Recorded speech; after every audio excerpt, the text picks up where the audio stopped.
Good morning viewers. आज हम करेंगे मॉडर्न ऑफिस प्रैक्टिसेस का चैप्टर नंबर 3, प्लेस और इम्पोर्टेंस ऑफ ऑफिस। कि किसी भी ऑफिस का क्या महत्व है, उसका किसी ऑर्गेनाइजेशन के अंदर क्या प्लेस है, तो इसकी हम इम्पोर्टेंस के बारे में बात करेंगे। सबसे पहले क्वेश्चन हम पहले करते हैं, what is the place of an office.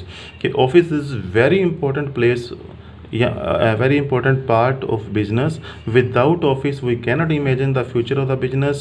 A business, whether big or small, private or government, always need office.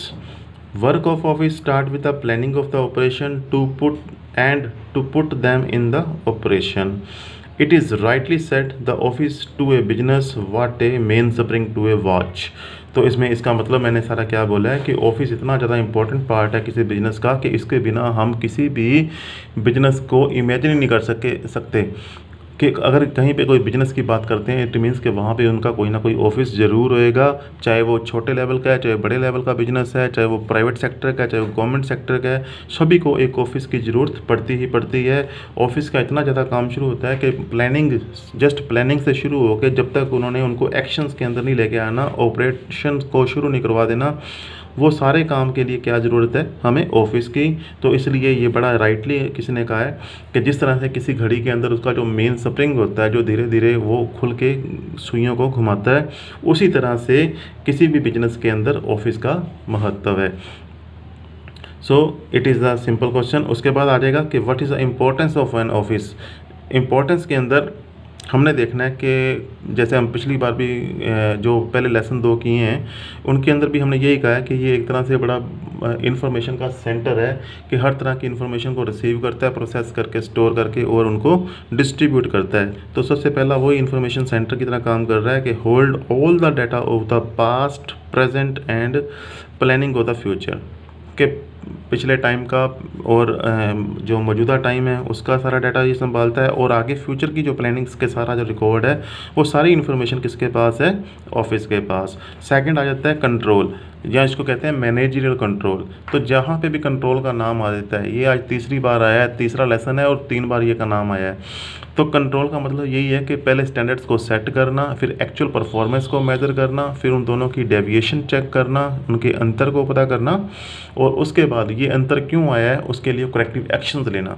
It is called control. तो ये 4 स्टेप आपने इसके अंदर लिखने हैं कि setting standard, comparing the actual performance, find variation और उसके कॉज ऑफ वेरिएशन, और उसके बाद करेक्टिव एक्शन लेना। उसके बाद तीसरे नंबर पे हमने इसमें करना है कोऑर्डिनेशन। कोऑर्डिनेशन का मतलब क्या होता है कि किसी ऑफिस के जो फर्दर अलग अलग डिपार्टमेंट हैं, sale department, purchase department, accounts department, production department, उन सभी के बीच में आपस में समन्वय बना के रखना, एक तालमेल बना के रखना, उसको हम कहते हैं कोऑर्डिनेशन करना, ताकि वो आपस में उनके बीच में एक अच्छे संबंध बने रहें, एक गुड रैपट बना रहे, और उनका जो सभी का मेन मकसद क्या हो कि हमने किसी उस बिजनेस के, उस ऑफिस के मेन गोल को अचीव करना है। उसके बाद हमारे पास आ जाता है चौथे नंबर पे इसका जो फंक्शन है कि channel of communication. Channel of communication का मतलब है कि हर तरह की कम्युनिकेशन इस ऑफिस ने प्रोवाइड करनी है, चाहे वो टॉप से बॉटम हो, चाहे बॉटम से टॉप हो, हर तरह की इन्फॉर्मेशन इसने प्रोवाइड करनी है, चाहे वो इनसाइड टू आउटसाइड भेजनी है, चाहे outside to inside.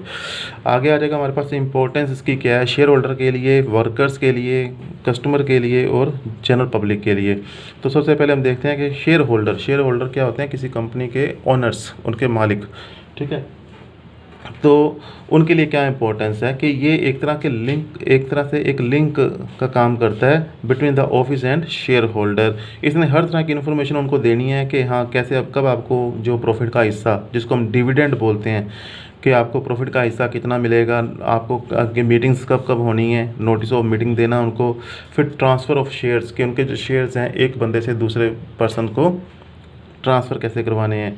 Importance two worker, जो उनके काम करने वाले वर्कर हैं, उनके लिए क्या इंपॉर्टेंस है कि उन्होंने उनको एक हेल्दी एनवायरनमेंट प्रोवाइड करना है जो कि पॉलिटिक्स से फ्री हो, इम्पार्शियल हो, ठीक है। और उनको टाइमली पेमेंट करनी है सैलरी की, उनकी वेजेस की, उनके अटेंडेंस रिकॉर्ड बना के रखना है, उनको इमरजेंसी के अंदर उनको छुट्टी देना और उनको लगातार मोटिवेट करते रहना।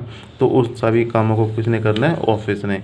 Importance in relation to the customer, जो कस्टमर है, हमारे ख़रीदार हैं सामान के, कि वो क्या है, वो हमारे लिए एक तरह से राजा हैं, वो हमारे किंग हैं, कि क्योंकि उन्होंने ही हमें काम देना है। अगर उनके ऑर्डर आएंगे तो हमारी फैक्ट्रीज़ के अंदर प्रोडक्शन होएगी तो हमें हमारी फैक्ट्री चलेगी। ठीक है, तो ऑफिस उनकी जो इंक्वायरीज़ हैं, उनकी कंप्लेंट्स हैं, उनकी जो ग्रीवेंसेस हैं, उनको बहुत ध्यान से उनको सुनता है, उनकी समस्याओं का हल करता है। और आजकल जो है उनके लिए एक स्पेशल हमने ऑफिसर ये अपॉइंट कर दिया हुआ है, जिसको हम कहते हैं GAO, गेस्ट अटेंडिंग ऑफिसर। तो वो सारे काम उनके यही हैं कि उनकी कंप्लेंट्स को ध्यान से सुनना और उनका समाधान करना। उसके बाद लास्ट पॉइंट, ये लेसन का ही लास्ट पॉइंट है, importance to the government and public, कि गवर्नमेंट के लिए कैसे इंपॉर्टेंट है और पब्लिक के लिए। तो ऑफिस अगेन एक लिंक की तरह काम करता है with the government by following the various instructions, rule and regulations of the government, कि जितने गवर्नमेंट के रूल्स एंड रेगुलेशंस हैं, उनकी जो कॉपीज़ आती हैं, उनके जो ऑर्डर्स आते हैं, वो सारे पहले ऑफिस में आते हैं और उनके अकॉर्डिंग जो ऑफिस लगातार उनकी पालना करता है। उसके बाद अगर it should also make good brand image in the mind of public, और पब्लिक की नज़रों में भी ये अपनी प्रोडक्ट की एक अच्छी इमेज बना के रखता है। Okay students.